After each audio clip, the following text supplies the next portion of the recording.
कठुआ की शक्ति शर्मा ने 200 बैग से शुरू की गई मशरूम खेती को बढ़ाकर 4000 बैग तक पहुंचाया और रोज करीब 1 क्विंटल उपज बेचकर लखपति दीदी बन गई।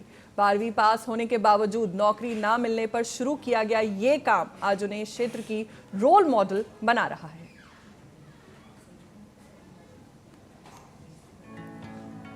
जम्मू के कठुआ जिले के पल्ली गांव की एक साधारण महिला शक्ति शर्मा ने अपनी कड़ी मेहनत और लगन से लखपति दीदी बनने का सफर तय किया है। 12वीं पास होने के बावजूद नौकरी न मिलने पर उन्होंने कृषि विभाग से प्रेरणा लेकर मात्र 200 बैग के साथ मशरूम की खेती शुरू की। आज वो 4000 बैग में मशरूम उगाकर प्रतिदिन लगभग 1 क्विंटल उपज कठुआ और जम्मू के बाजारों में बेच रही हैं। उनकी सफलता ने उन्हें एक रोल मॉडल बना दिया है।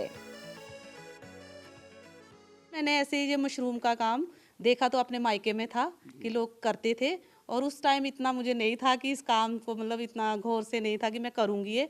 पर जैसे मेरी शादी हुई उसके बाद जैसे मेरे हस्बैंड ने मेरा साथ दिया इस काम में कि हमने ऐसे ही सोचा कि क्यों ना थोड़ा बहुत ऐसे काम करें, तो इसका ऐसे एक शौक के मतलब सोच के किया था। उसी काम को फिर हमने सर जैसे हमें लगा कि काम बड़ा अच्छा है, बेनिफिट ही काम है, फिर हमने इस चीज़ को बढ़ाया। हाँ, इसमें मेरे हस्बैंड का पूरा और घर के पूरे मेंबरों का बड़ा ही संयोग है और इस काम को आज ये काम मेरा इतना है कि मैं एक लखपत दीदी के नाम से जानी जाती हूँ।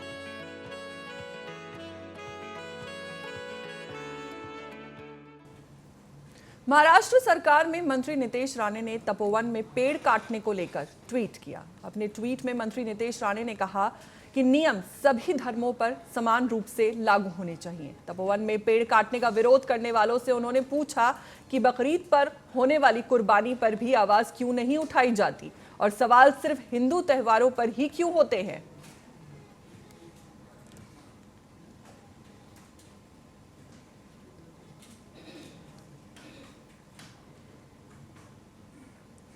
महाराष्ट्र के मुंबई में गोरेगांव स्थित विवेक विद्यालय और जूनियर कॉलेज में बुर्का पर प्रतिबंध लगाया गया है। इसे लेकर छात्राएं नाराज हैं। कॉलेज परिसर के बाहर कई छात्राएं एकत्रित होकर प्रदर्शन कर रही हैं। उनकी मांग है कि कक्षाओं में बुर्का पर लगाए गए प्रतिबंध को हटाया जाए। महाराष्ट्र के मुंबई में गोरेगांव स्थित विवेक विद्यालय और जूनियर कॉलेज में बुर्का पर प्रतिबंध लगाया गया है। इसे लेकर छात्राएं नाराज हैं। कॉलेज परिसर के बाहर कई छात्राएं एकत्रित होकर प्रदर्शन कर रही है। उनकी मांग है कि कक्षाओं में बुर्का पर लगाए गए प्रतिबंध को हटाया जाए। विवेक जूनियर कॉलेज ने बुर्का बैन किया है। उनका बोलना है कि बच्चियां क्लास में बुर्का पहन के नहीं बैठ सकती है और हमारा मानना ऐसा है कि अगर आपका ऐसा कोड ऑफ कंडक्ट बन रहा था तो पहले से बच्चियों को इस चीज़ की इन्फॉर्मेशन दी जाती। बच्चियों को इस चीज़ की इन्फॉर्मेशन नहीं दी गई है। प्लस एडमिशन होने के बाद में कॉलेज ने कोड ऑफ कंडक्ट बनाया है। इसके पहले का जो कोड ऑफ कंडक्ट था ऐसे उसमें कोई भी चीज़ मेंशन नहीं की गई थी कि लड़कियों को बुर्का नहीं पहनना है, लड़कों को कुर्ता पैजामा नहीं पहनना है। और ऐसे तो उसमें कोड ऑफ कंडक्ट में और भी चीज़ें लिखी हुई है कि लड़कियों को jeans, tight jeans, crop top, hair नहीं खुले रखना है। बाकी ऐसा कोई रूल्स फॉलो नहीं हो रहा है। सिर्फ बुर्के में ही बच्चियां जब रहती है तो उनको लेक्चर के बीच में से उठाया जाता है, बोला जाता है कि आप जाइए अपना बुर्का उतारिए फिर लेक्चर अटेंड करिए। हम लोगों को पहले ये नहीं बताया गया था।